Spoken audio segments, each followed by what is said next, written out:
이 79세 남자 환자시고요. 파킨슨병 치매 욕창으로 2015년도에 입원하셨습니다. 예.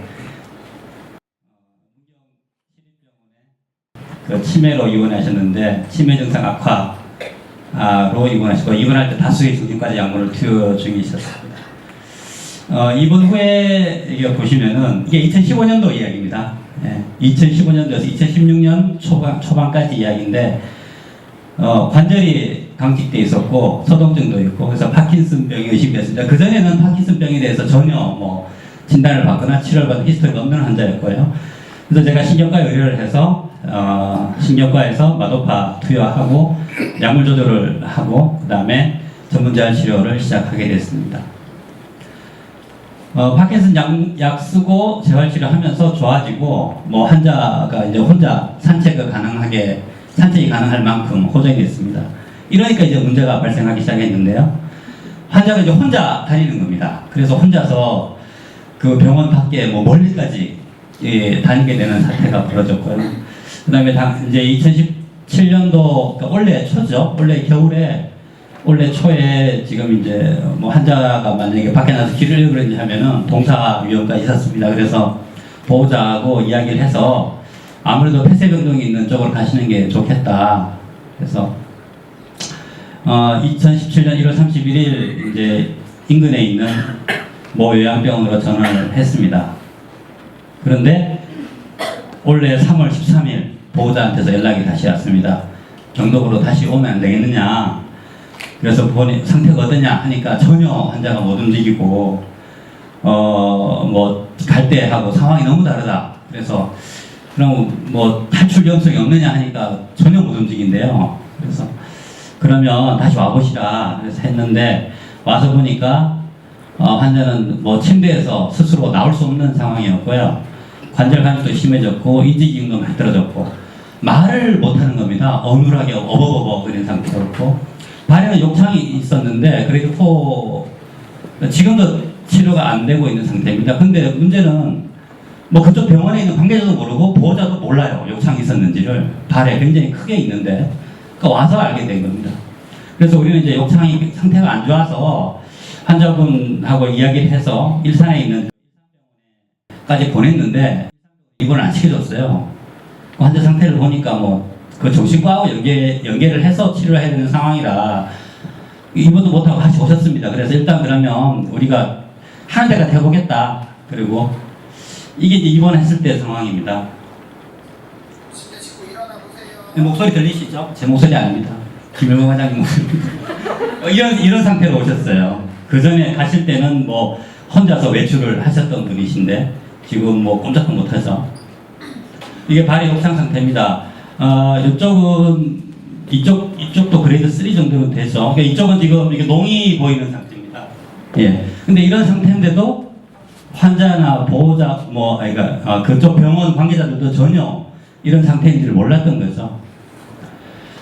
그래서 입원했을 때 보시면은 파킨슨병 약물이 제대로 투여가 안 되고 있었고요. 그러니까 저희가 처음에 태어날 때 투여했던 약 농도의 절반이 들어가고 있더라고요. 그래서 아마 250ml 3T가 들어가 있었는데 그쪽에서는 125ml 3T를 주고 있더라고요. 그래서 제 생각에는 아마 같은 3T니까 그냥 그쪽에 있는 3T를 준 게 아닌가 이런 생각을 하게 됐습니다. 쿠티아핀은 굉장히 고용량으로 계속 투여가 되고 있어요. 그러니까 보통은 쿠티아핀 투여할 때 우리가 증상을 봐서 좀 뜨면은 좀 주다가 좀 깔아앉으면 빼지 않습니까? 그러니까 그런 약물 조절이 전혀 안 됐던 걸로 생각이 되고요. 그 다음에 발이 이제 괴사가 진행되고 논까지 보이는 상황이었습니다. 그래서 신경과에 의뢰를 해서 파킨슨병에 대한 약물 조절을 시작했고요. 쿠티아핀도 조절을 시작했고 외과에 의뢰해서 그 욕창 치료를 시작하고 감염이 되어 있는 상태라 항생제 투여를 시작했습니다. 여기 뭐 입원한 지 뭐 얼마 경과 안 될 때 상황인데 이제 혼자 일어나시죠. 뭐 그렇게 뭐 자유롭게 원활하진 않지만 그래도 혼자에다 등도 긁으시고 여기 이제 이게 좀 더 지났을 때입니다. 이제 예 걷는 게 가능해졌어요. 그다음에 이제 휠체어 모시고 우리가 이제 방에만 있지 않고 이제 혼자 다니면 낙상의 위험성이 크니까 지금 저렇게 휠체어 타서 휠체어 태워서 이제 앰뷸런스 시켜드리고 있는 상태고, 이제 혼자 식사를 할 수 있었습니다. 그 다음에 욕창은 지금 이제 그 퍼스가 있던 부분은 상당히 호전이 됐고요. 하지만 이 상태 자체가 워낙에 안 좋아서 이건 한참 걸릴 것 같아요. 그래서 지금 요즘 보시면 행동 조절 뭐 전신 상태는 많이 호전이 됐고요. 개사부이 줄어들고 있고, 감염 상태에 대해서는 이제 항생제를 뭐 여러 가지 바꿔 쓰면서 지금 외과에서 조절하고 있는 상태입니다. 그리고 재활치료도 며칠 전부터 재활치료를 다시 이제 발 때문에 재활치료를 못 하고 있었거든요. 그래서 재활치료 시작하고 있고요. 모습 보시면 프로그램 참석하셔가지고 그림을 그리고 계시죠. 이렇게 지금 또 프로그램 참석하는 모습이고, 그 보행이 많이 좋아졌습니다. 이제 처음에 이게 낙상 위험도 상당히 줄어든 상태에서, 여기 가장 최근 사진인데,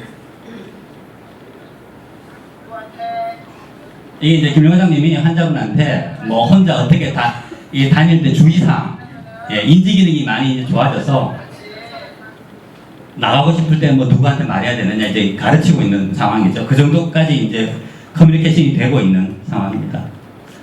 욕창은 지금 많이 꾸덕꾸덕해졌죠. 감염이 있던 부분은 많이 줄어들었고, 근데 뭐 앞으로 계속 치료를 해봐야 될 상황이고요.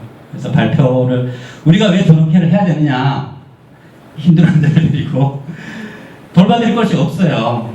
돌봐드릴 것이 없고, 그다음에 한국요양병원에 이제 현실이 열악한데, 간병도 문제입니다. 간병도 문제인데, 질병의 치료가 필요한 분들에 대해서 치료적 접근이 아주 수준이 민망하다는 거죠. 그래서 제대로 이제 그러니까 우리가 요양병원은 메디칼한 파트하고 그 다음에 케어적인 파트가 있는데, 저희가 항상 강조하지만 메디칼이 안 되면 병원에서는 케어는 의미가 없다는 겁니다. 그래서 메디칼이 어느 정도 돼야지 뭐 케어를 하든 말든 할 거 아닙니까? 근데 인근 요양병원들의 메디칼 수준은, 케어도 뭐 우리보다 훨씬 못 미치지만 메디칼한 수준도 어이가 없는 수준이라는 거죠. 그래서 우리가 열심히 해야 되겠다는 생각을 하게 됐습니다. 그 다음에 이제 제가 한 게 하나도 없어요.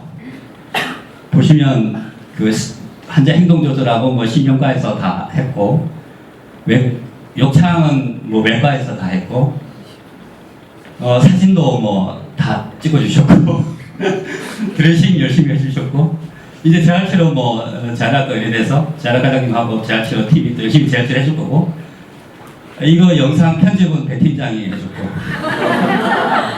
이게 바로 팀워크가 아닌가 생각이 듭니다. 감사합니다.